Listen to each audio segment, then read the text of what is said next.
అందరికీ నమస్కారం అండి. గత కొంతకాలంగా నేను నా భూమిని రక్షించుకోవడానికి ఈ అక్రమ సబరిస్టులపై నేను చాలా తీవ్రంగా ఫైట్ చేస్తున్నానండి. ఇప్పుడు ఫైనల్ స్టేజ్కి వచ్చింది.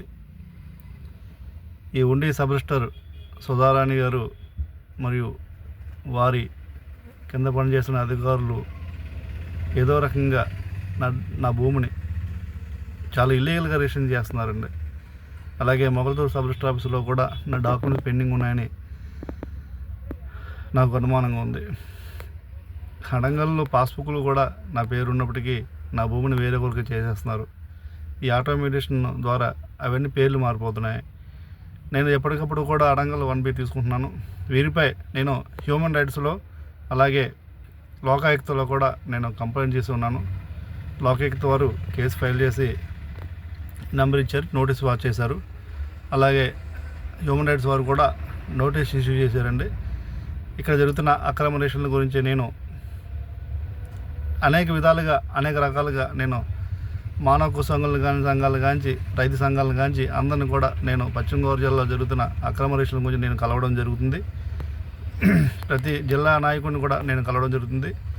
ఇక్కడ జరుగుతున్న అక్రమ రేషన్లపై నాకు జరుగుతున్న అన్యాయంపై నేను చాలా తీవ్రంగా ఫైట్ చేస్తున్నాను. నేను చావరైనా చేస్తాను తప్ప ఈ భూమి రిజిస్ట్రేషన్ మట్టికి పొరపాటును కూడా కానివ్వనండి. అయిన మరుక్షణం నేను చెప్తున్నాను, ఎట్టి పరిస్థితుల్లో నా కుటుంబంతో సహా నా పిల్ల పాపలతో సహా వచ్చి ఆ సబరిస్టర్ చేసిన సబరిస్టర్ ఎక్కడ ట్రాన్స్ఫర్ అయినా ఎక్కడికి రిలీవ్ అయినా నేను నా కుటుంబంతో నేను ఆత్మహత్య చేసుకుంటాను. ఇది జిల్లా రిజిస్టర్ డిఐజీ గారికి కూడా, జిల్లా రిజిస్టర్ గారికి, వేలూరు డిఐజీ ఇన్ఛార్జ్ జిల్లా రిజిస్టర్ గారికి, అలాగే డిఐజీ మేడం మాధవి మేడం గారికి అందరికీ నేను స్టాంప్ జనరేషన్ డిఐజీ ఐజీ గారికి కూడా పెట్టడం జరుగుతుంది. దయచేసి ఇటువంటి రిజిస్ట్రేషన్లు ఎంకరేజ్ చేయకూడదు. నాకు జరుగుతున్న అన్యాయాన్ని ఒకసారి దయచేసి ఎంక్వైరీ చేయండి ప్లీజ్. డిఐజీ గారు, మేడం గారు ప్లీజ్, నాకు జరుగుతున్న అన్యాయం అంతా ఇంత కదా. 40 ఎకరం పొలం నా జీవితం రోడ్డు పాలైపోతుంది. చాలా అక్రమంగా అన్యాయంగా రిజిస్ట్రేషన్ చేస్తున్నారు. అడంగల్లో 1B పాస్బుక్లు అన్నీ నా పేర్లు ఉన్నాయండి. ఒకసారి వెరిఫై చేయండి. అన్నీ నిజాలు తెలుస్తాయి మీకు. నేను సంతకం లేకుండా నా సంతకం లేకుండా ఏ విధమైన రిజిస్ట్రేషన్ చేస్తారు మీరు? అసలు ఈ విధమైన రిజిస్ట్రేషన్ ఏ స్టేట్లో కూడా అవ్వవు. మన మొగల్తూరు ఉండి సబ్ రిజిస్టర్ ఆఫీసులు మాత్రమే అవుతున్నాయి.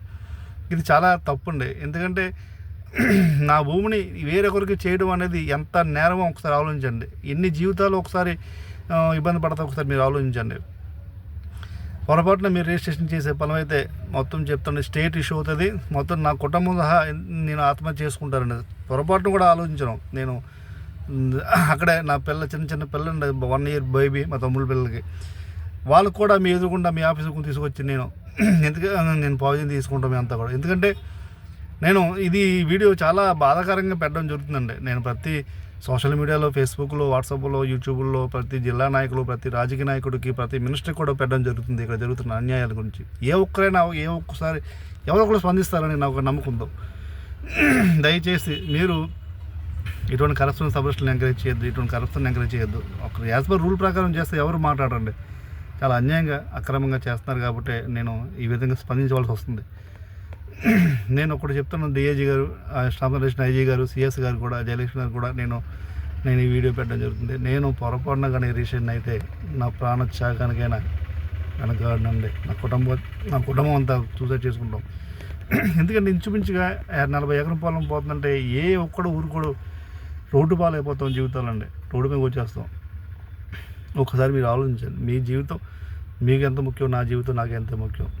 ఒకసారి మీరు చేసే డాక్యుమెంట్ ఒకసారి వెరిఫై చేయండి. వాళ్ళు పెట్టిన డాక్యుమెంట్ మీ దగ్గర ఉన్న నాకు తెలుసు, ఉండిలో కానీ మొగల్తూరు కానీ మీ దగ్గర ఉన్న నాకు తెలుసు. ఒకసారి వెరిఫై చేయండి. ఒకసారి వెరిఫై చేసి మీరు నిర్ణయం తీసుకోండి. ఎందుకంటే ఒక 9 జీవితాలు ఇవి. 10 మంది మాతో మా వెనకాల పిల్లలు, తమ్ముళ్ళు, తల్లిదండ్రులు, వెనకాల మా కుటుంబమే 15 మంది ఆధారపడి ఉన్నాయి ఈ పొలాల మీద. చిన్న చెత్తక విషయం కాదు ఇది. ఎవడో ల్యాండ్ గ్రాబర్లు దొంగదస్తాలు పెట్టి చేసేయడం చూస్తున్నారు. యాజ్ పర్ లా ప్రకారం, రూల్ ప్రకారం మీరు చేస్తే ఎవరు ఏం మాట్లాడరు. కానీ రూల్స్ అతిక్రమణ చేస్తున్నారు కాబట్టి ఇంత ఘోరంగా నేను ఫైట్ చేస్తాను. నేను పశ్చిమ గోదావరి జిల్లాలో నేను తిరగని నాయకులు లేడండి. ప్రతిపక్ష పార్టీకి వెళ్ళాను, ప్రస్తుతానికి రాజకీయ నాయకులు అందరికీ వెళ్ళి కలుస్తున్నాను. నేను ఒక కరపత్రం వెళ్ళి ఇచ్చేసాను. ఆ కరపత్రం మీకు కూడా పెట్టడం జరిగింది.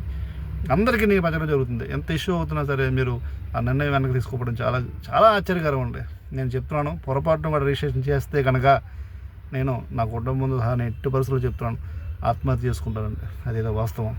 ప్లీజ్ అర్థం చేసుకుంటారని నేను ఈ వీడియో మీకు అందరికీ పెట్టడం జరుగుతుంది.